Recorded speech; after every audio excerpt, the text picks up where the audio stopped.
এখানে উপস্থিত সমস্ত গুরুজনদের প্রণাম জানিয়ে কবি জীবনানন্দ দাশের রচিত বনলতা সেন কবিতাটি আবৃত্তি করছি।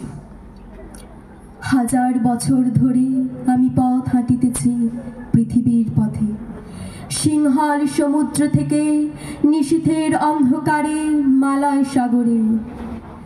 অনেক ঘুরেছি আমি বিম্বিসার অশোকের ধূসর জগতে, সেখানে ছিলাম আমি আরো দূর অন্ধকারে বিদর্ভ নগরে। আমি ক্লান্ত প্রাণ এক, চারিদিকে জীবনের সমুদ্র সপেন, আমার এই দুদণ্ড শান্তি দিয়েছিল নাটোরের বনলতা সেন। চুলতার কবেকার অন্ধকার বিদিশার নিশা, মুক্তার শ্রাবস্তের কারুকার্য, অতিদূর সমুদ্রের পর হাল ভেঙে যে নাবিক হারাইছে দিশা। সবুজ ঘাসের দেশ যখন সে চোখে দেখে দারুচিনি দ্বীপের ভিতর, তেমনি দেখেছি তারে অন্ধকারে। বলেছে সে, এতদিন কোথায় ছিলেন?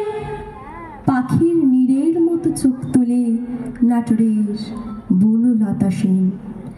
সমস্ত দিনের শেষে শিশিরের শব্দের মতন সন্ধ্যা আসে, ডানায় রৌদ্রের গন্ধ মুছে ফেলে চিল।